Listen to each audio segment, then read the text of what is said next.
सूरत की एक मान्यवर अदालत ने भारत की कानून व्यवस्था को बरकरार किया, भारत की न्यायपालिका की नींव को मजबूत किया। कल प्रमाणित किया भारत की कानून व्यवस्था भारत की प्रजातांत्रिक पद्धति में कोई ऊपर नहीं है। कल कांग्रेस पार्टी के एमपी श्री राहुल गांधी जी की ऊपर एक डिफेमेशन केस के अंदर, डिफेमेशन केस इसीलिए हुआ था, एक सार्वजनिक सभा में देश की आदरणीय प्रधानमंत्री जी को जातिवाचक शब्द लेके गाली देना, अपशब्द कहना, अशोचनीय व्यवहार करना, इसी आरोप पे जब कोई पिछड़े वर्ग की भाई की मन में इसके कारण प्रतिक्रिया हुई, उन्होंने अपने अधिकार को जाहिर करते हुए न्यायपालिका की दरवाजा खटखटाया, भारत की आईपीसी के तहत संरक्षण मांगा कि भारत आजाद हो चुका है, सामंतवादियों के हाथ में नहीं है, प्रजातंत्र है, इसमें किसी को भी गाली गुलज करने का अधिकार नहीं है, जातिवाचक शब्द लेके अपशब्द व्यवहार करने का अधिकार नहीं है। कोई भी हो, वो केस शायद 2018 से अभी तक चल ही रहा था। पक्ष विपक्ष अपने विषय रख रहे थे, ना उसमें सरकार या ना भारतीय जनता पार्टी की कोई संश्लिष्ट था, इन्वॉल्वमेंट था। न्यायपालिका ने बीते कल समाज में तनाव विभेद के आरोप में कांग्रेस पार्टी की सांसद को 2 साल की सजा सुनाई। इसमें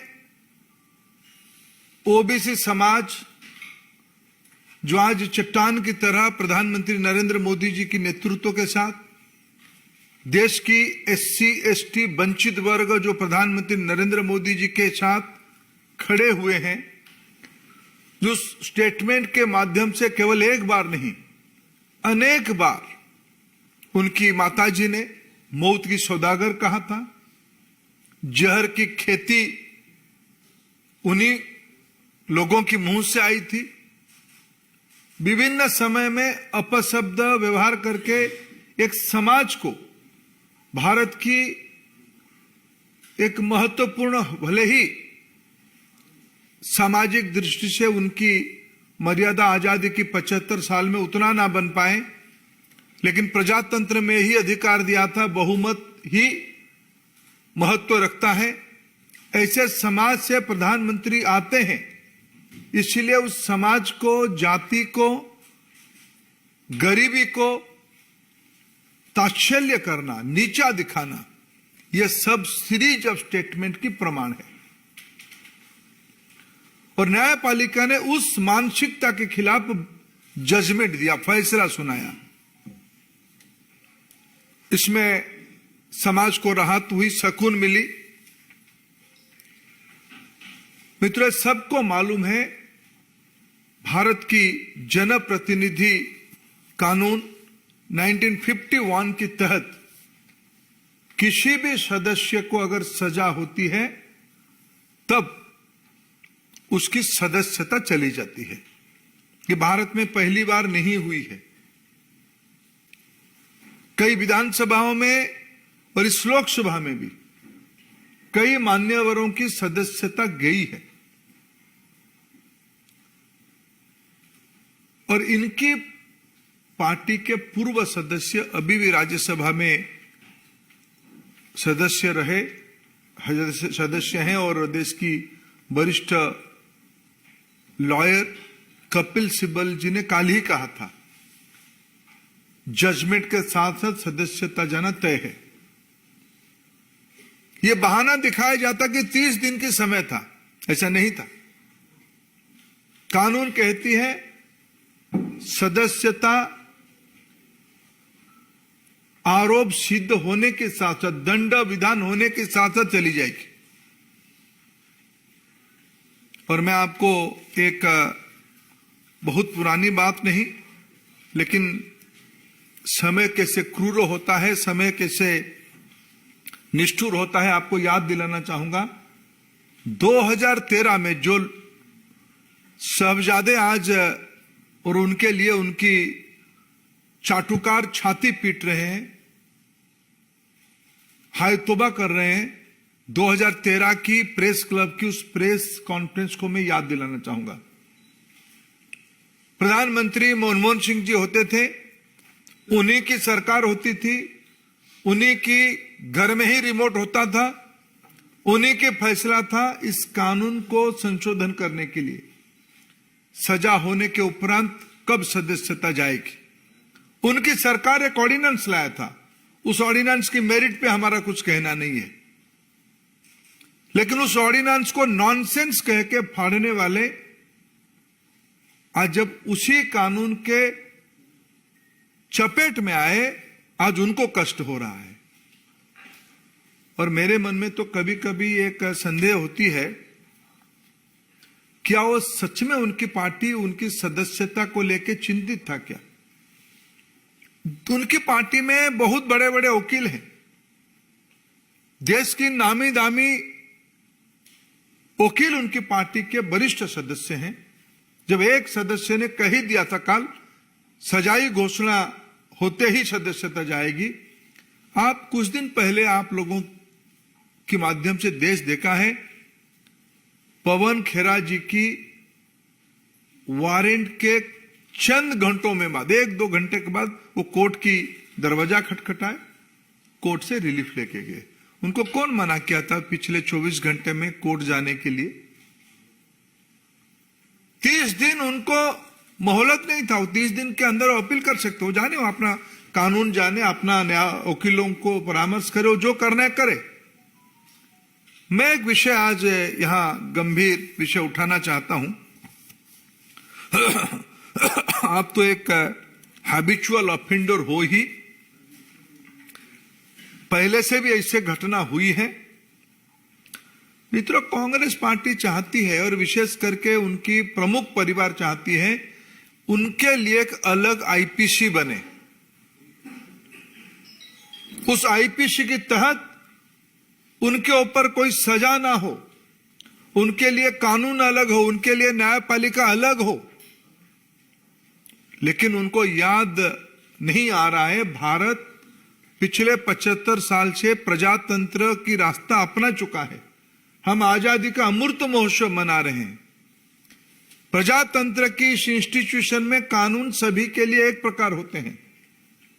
आप पिछड़े समाज को गाली करोगे, अपशब्द लगाओगे, वंचित वर्गों को आप नीचा दिखोगे, कानून आपके लिए अलग चाहोगे, यह सेंस ऑफ एंटाइटलमेंट, सामंतवादी मनस्थिति की यह प्रतिफलन है, फ्यूडल माइंडसेट की रिफ्लेक्शन है। हम समूह से अलग है। क्यों? हम एक खानदान से आते हैं, हम एक परिवार से आते हैं, हम कानून से ऊपर है। ऐसे पहली बार नहीं हुआ है। घर मिलने के समय में, सुरक्षा के बारे में, एयरपोर्ट में अलग जाने के बारे में, एक सेंस ऑफ एंटाइटलमेंट जो आज कानून को भी ऊपर मानते हैं, इसमें हमारा क्या लेना देना है? मित्रों, इसको भारतीय जनता पार्टी कठोर से कठोर शब्द में निंदा करती है। बाकी कुछ विषय मेरे मित्रों आप उससे जोड़ेंगे। नमस्कार मित्रों, हालांकि आदरणीय धर्मेंद्र जी ने बहुत विस्तार में सारी बात रखी है,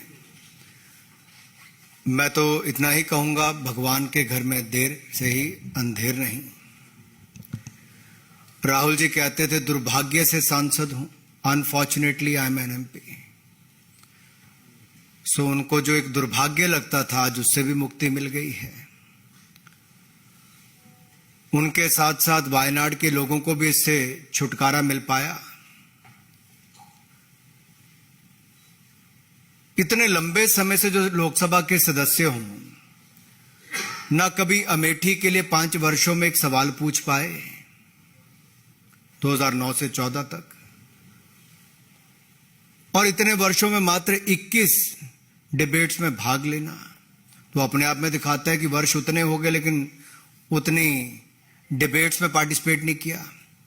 एक भी आज तक प्राइवेट मेंबर बिल तो लाने की बात दूर, लेकिन अपनी ही सरकार में 2013 में ऑर्डिनेंस को बड़े चौराहे पर फाड़ देने का काम और नॉनसेंस बोलने का काम यह श्रीमान राहुल गांधी जी ने किया। वो सदा अपने आप को संसद से ऊपर, सदन से ऊपर, सरकारों से ऊपर, देश से ऊपर और न्याय व्यवस्था से ऊपर समझते हैं। और इस सेंस ऑफ एंटाइटलमेंट की जो बात कही, ये अपने आप में उन पर लागू होती है। अब एक बात पहले आई कि क्या 2 साल की सजा। देखिए मित्रों, 2018 में, मैं आपको 2018 में इसलिए लेके जा रहा हूं कि एसएलपी जब सुप्रीम कोर्ट में आई तो 2018 में उनसे रिटर्न माफी मांगी गई, लिखित रूप में माफी, और कोर्ट ने कहा भविष्य में सचेत रहना, ऐसी गलती मत करना। लेकिन 2019 में एक बार नहीं कई बार ऐसे झूठे आरोप तो लगाए ही। अभद्र भाषा का प्रयोग, अपमान करने का काम, अपशब्द बोलना, यह उनकी आदत सी बन गई थी। सभी चोर मोदी हैं ये बोल दो, किसी को किसी की हत्या के साथ जोड़ दो, कुछ भी कह दो, आपको तो कोई देश में कोई कुछ कर ही नहीं सकता, ये उनको लगता था, क्योंकि वो सब चीजों से अपने आप को ऊपर समझते थे। तो सूरत के कोर्ट ने तो याद करवाया कि 2018 में भी तुम्हें कहा था भाई सुधार नहीं हुआ, उसके बाद बार बार आपने गलतियां की हैं, और एक सांसद जब ये गलती कर रहा है तो कुछ ना कुछ दंड ऐसा देना चाहिए कि अब भविष्य में ना हो। जहां तक सदस्यता जाने की बात है, यह लिली थॉमस केस में बहुत स्पष्ट है जी, सुप्रीम कोर्ट की जजमेंट के बाद, कि 2 साल का दंड हुआ और दोष सिद्धि के बाद अगर उसके ऊपर रोक नहीं लगी तो आप सस्पेंड माने ही जाते हो। इसकी तो पुष्टि करने का काम ही केवल लोकसभा में होना था। And the Lok Sabha Sabha speaker has only confirmed the legal position. He is not required to take any decision or pass any speaking order. The decision falls under the provisions of Article 1021E of the Constitution of India, read with the Section 8 of the Representatives of the People Act 1951. लेकिन जो धर्मेंद्र जी ने कहा, स्पष्ट है कि 2 साल की सजा थी, संसद की सीट सांसद के रूप में छुट्टी होनी थी। लेकिन ये सुनियोजित षड्यंत्र, सोची समझी साजिश कांग्रेस में किसने रची, राहुल जी आपको समझना पड़ेगा। इसकी जड़ तक जाना ही पड़ेगा। कौन है जो छुटकारा पाना चाहते थे? कौन है जो बैटरी ऑफ लॉयर्स कांग्रेस में? तो देखिए जी, राज्यसभा के सांसद और लोकसभा के इतने हैं जो बड़े नामी ग्रामी लॉयर्स हैं जी। क्या एक भी सही राय देने वाला कांग्रेस में नहीं बचा, मिला, या जानबूझकर गलत रास्ते पे डाला गया? ये छुटकारा कौन पाना चाहता था? एक तो मैंने कहा वायनाड के लोगों को तो छुट्टी मिल गई, अमेठी वाले पहले पा चुके थे, लेकिन ये काम, ये जो लगता है कि डायनेस्टी का होने, तो मैं उससे ऊपर हूं, सबसे ऊपर हूं। दूसरा, मैं इस पे आपको ये कहना चाहता हूं, पार्लियामेंट में विनम्रता, धैर्यता, समग्रता, इन सबको देखा जाता है कि आपको एक सांसद के रूप में एक गुण आप में हो। ये भारतीय संस्कृति के संस्कार भी है। लेकिन आप पार्लियामेंट में कहते हो मैं बोलूंगा तो पार्लियामेंट चलेगी, नहीं तो पार्लियामेंट नहीं चल सकती जी। यानी कि आप पार्लियामेंट के कानून नियम से भी ऊपर हो गए। आप सुप्रीम कोर्ट के आदेश के बाद भी आप कुछ भी करेंगे और आपको पूछने वाला कोई नहीं होगा। ये असंसदीय उनका आचरण पहले भी रहा है और ये अहंकार जो लगातार दिखता रहा। और ये सत्ता में थे तब तो ये नशा था कि अपनी ही पार्टी का ऑर्डिनेंस फाड़ कर फेंक दिया और अपनी पार्टी को अपनी औकात दिखा दी थी कि कांग्रेस पार्टी की सोच को ये कुछ नहीं मानते। आज उसी पार्टी के अंदर किसने खेल दिया आज इनको पता नहीं चल पा रहा। 13 सालों में मात्र 21 चर्चाओं में भाग लेना, यही नहीं एक भी सिंगल प्राइवेट मेंबर बिल जैसे मैंने कहा नहीं ला पाए। I can say he is the epitome of the unparliamentary behaviour and he himself agrees on many issues. अब ये डिस्क्वालिफिकेशन क्या पहली बार हुई? जो माननीय धर्मेंद्र जी ने भी कहा, मैं कुछ नाम आपके सामने रखना चाहता हूं। लालू प्रसाद यादव जी सजा भोगी हुए तो इस्तीफा देना पड़ा। पहले चारा घोटाला में तो अब जाकर तुम मुझे प्लॉट दो मैं तुम्हें जॉब दूंगा, जमीन के बदले जॉब, उसमें भी गए। ऐसे नहीं आजम खान हो, मोहम्मद फैजल हो जो लक्षद्वीप के एमपी हैं, विक्रम सैनी, ऐसे बहुत सारे लंबी लिस्ट है जो सब ऐसे हैं। बट ये क्यों हुआ? राहुल जी की स्थिति क्यों आई? ये गलती एक बार नहीं बार बार की। और मैं कुछ आपके सामने आंकड़े जरूर रखना चाहूंगा, आवश्यक है। अगर आप ये देखेंगे 7 जगह ये बेल पर है, जमानत पर है। एक बार नहीं है जी, बार बार ये अपशब्द बोलने के लिए, अपमानित करने के लिए, झूठ बोलने के लिए जब मुकदमे इनके ऊपर किए गए तो कोर्ट में जाकर इनको वहां से बेल लेनी पड़ी। नेशनल हेराल्ड केस में भ्रष्टाचार में बेल अलग है, ये अवमानना के मुकदमों में भी देखा जाए तो जहां पटना कोर्ट में यही इसी विषय पर कि सब मोदी चोर हैं, जिस तरह की भाषा का उपयोग किया गया उस पे इनको, अहमदाबाद कोर्ट में डिस्ट्रिक्ट कोऑपरेटिव बैंक ने किया तो उस पे भी इनको, इससे पहले गौरी लंकेश किलिंग के लिए बीजेपी और आरएसएस के साथ जोड़ना, उसके ऊपर। यही नहीं, एक के बाद अनेक ऐसे उदाहरण हैं।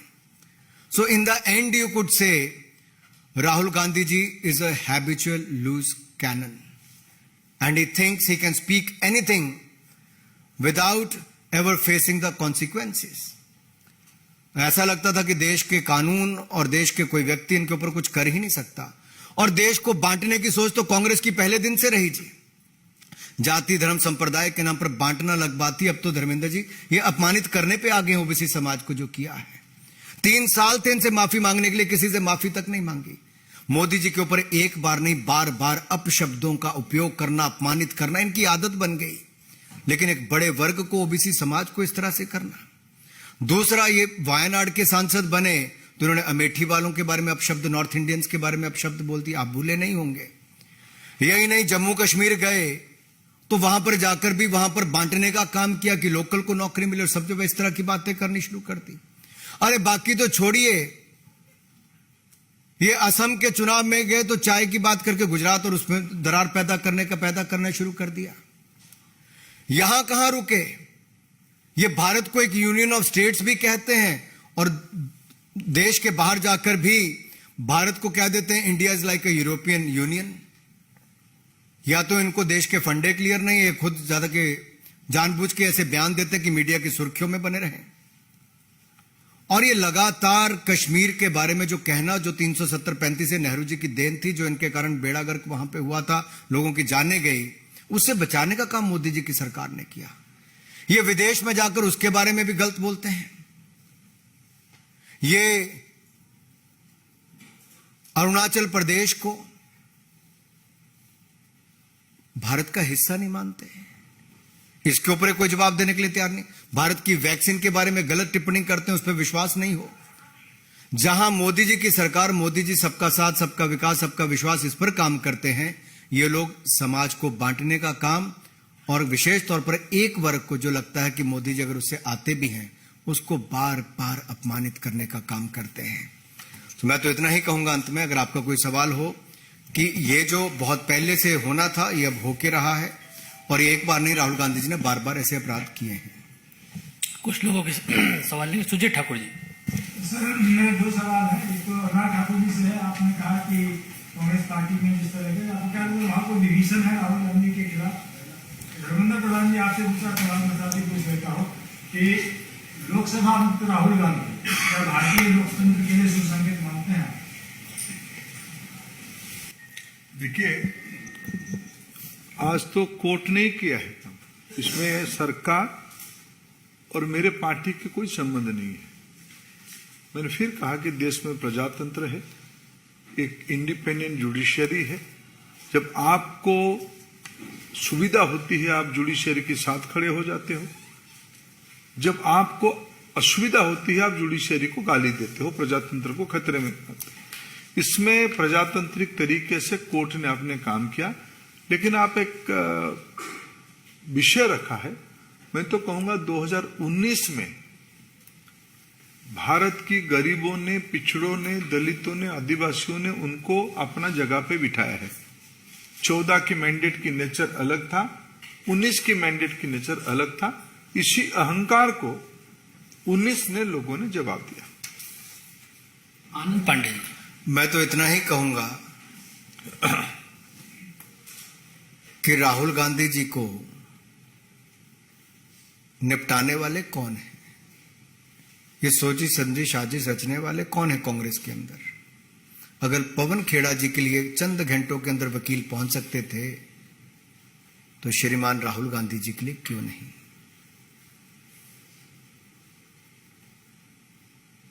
एक बड़ा सवाल खड़ा होता है। आनंद पांडे। सर, दो सवाल है, दोनों जुड़े हुए हैं। कांग्रेस पार्टी ये कह रही है कि आज लोकतंत्र के लिए काला पत्ता है, काला दिन है, पूरी तरह से इसके लिए बीजेपी सरकार को जिम्मेदार ठहरा है। और दूसरा सवाल ये है कि अभी तक हमको विपक्षी एकता में एकजुट नहीं दिख रही। इस फैसले के बाद, राहुल की संसद जाने के बाद ममता बनर्जी, केजरीवाल समेत तमाम विपक्षी दल ऐसा लग रहा है कि एकजुट हो गए।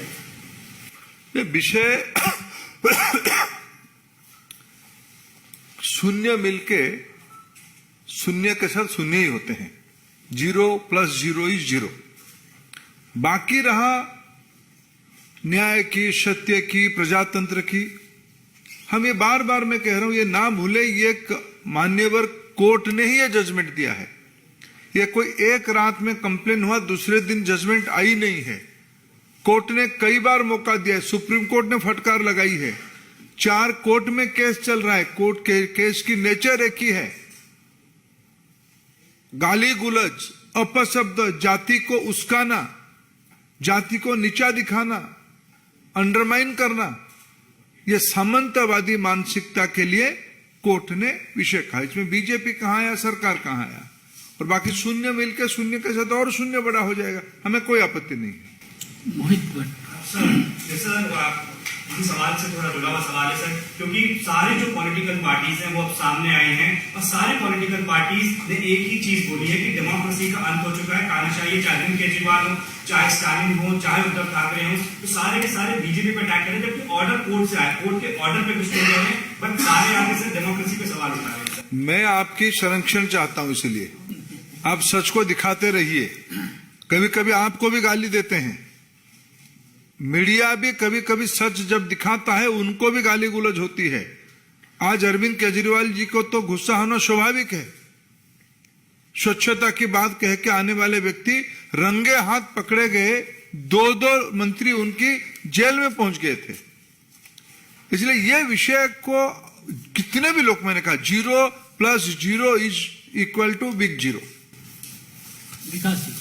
मेरा सवाल कि कोर्ट का फैसला आया है, बार बार आप कह रहे हैं कोर्ट ने किया है, लेकिन कांग्रेस की तरफ से सीधा बीजेपी पर आरोप, उनके अध्यक्ष खड़गे ने कहा है कि राहुल गांधी को सत्य बोलने की सजा मिली है। इसका क्या है? सत्य बोलने की सजा मिली? सत्य क्या ओबीसी को गाली देना सत्य आप मानते हैं खड़गे जी? क्या सामंतवादी मनस्थिति को आप सत्य मानते हैं? विभेद पैदा करना को आप सत्य मानते हैं? अगर इतने बड़े राजनीतिक व्यक्ति, सामाजिक व्यक्ति आदरणीय खड़गे जी अगर इस उम्र में भी इसी को सत्य मानते हैं, मैं उनसे क्षमा मांगता हूं। यह सत्य नहीं है, यह अहंकार है, यह तानाशाही की मनस्थिति है, यह सामंतवादी मनस्थिति, सत्य नहीं है। कोर्ट ने उनको आईना दिखाया है। रविंदर जी।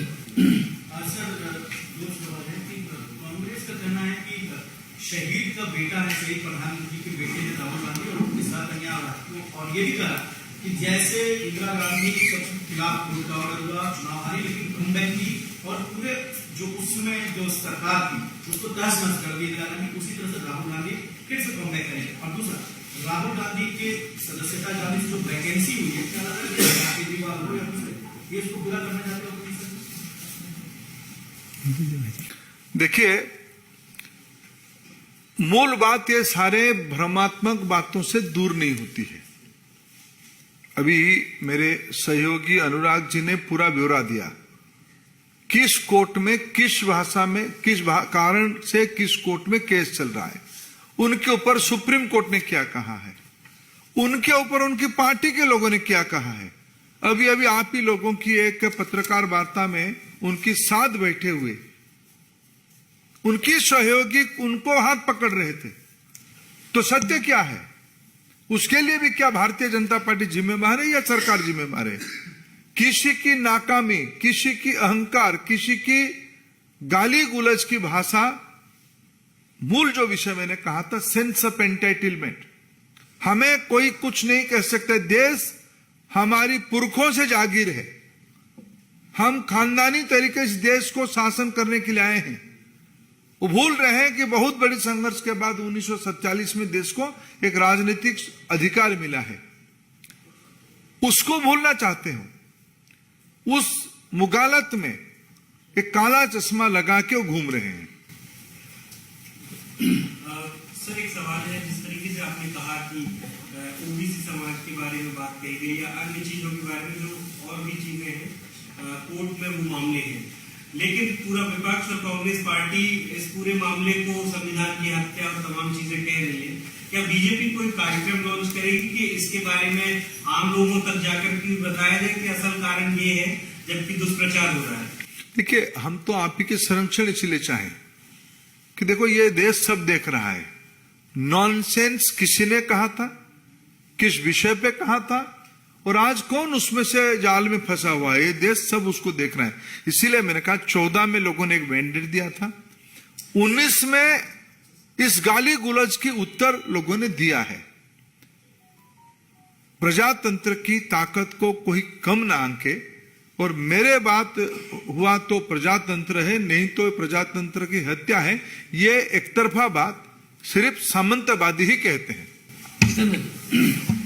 सर, इसमें केजरीवाल भी इस पूरे मामले को लेकर प्रधानमंत्री पर टारगेट कर रहे हैं और निजी टिप्पणी भी कर रहे हैं कि ये डर गए हैं, और सबसे कम पढ़ा लिखा प्रधानमंत्री जो देश का सबसे वरिष्ठ प्रधानमंत्री भी है, और 12वीं बार प्रधानमंत्री नहीं चाहता कि किसी की सदस्यता रहे, ये देश बचाना चाहते हैं, तो सबको एक साथ आना।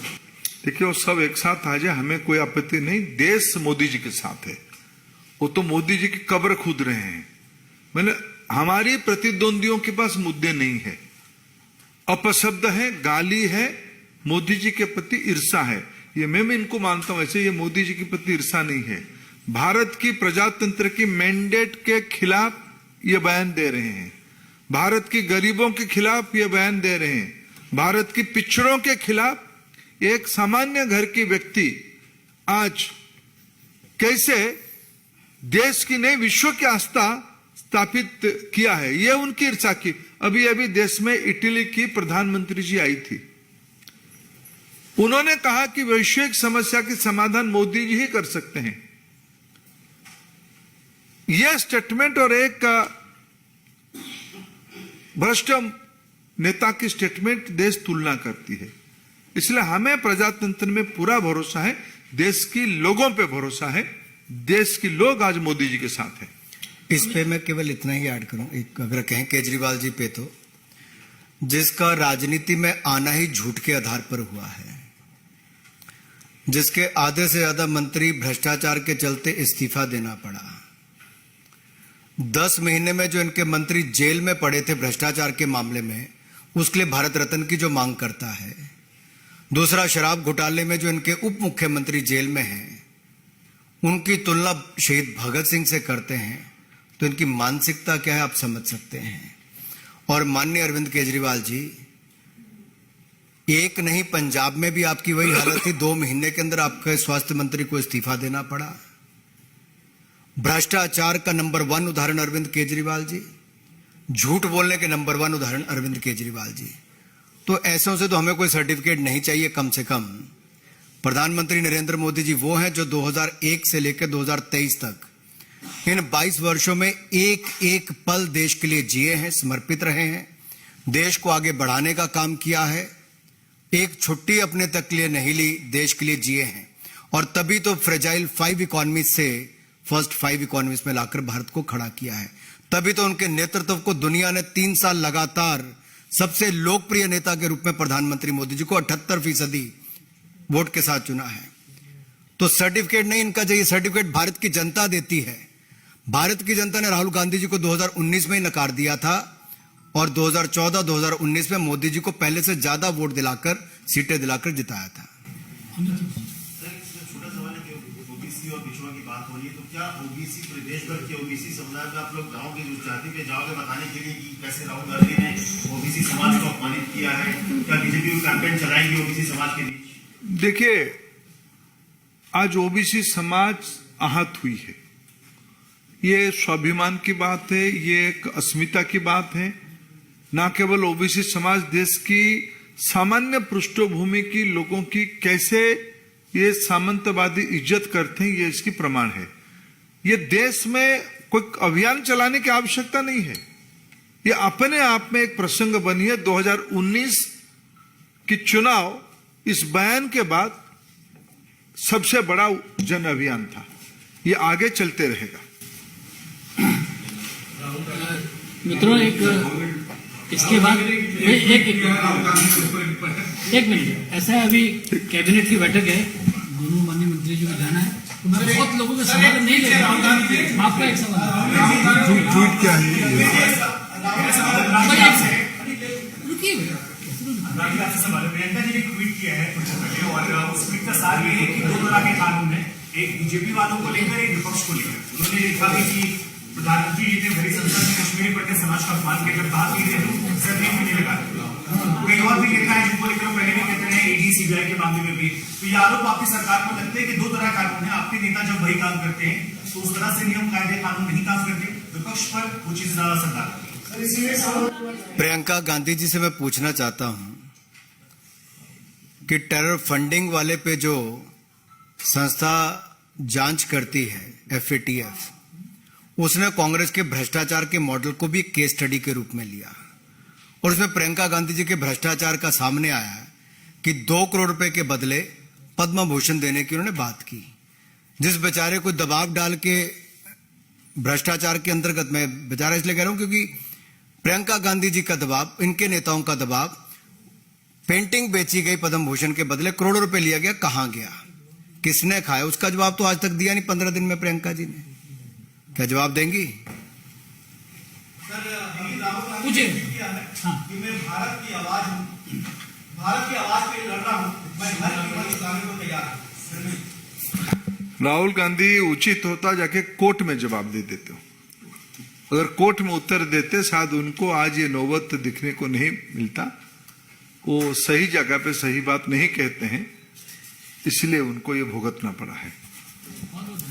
धन्यवाद।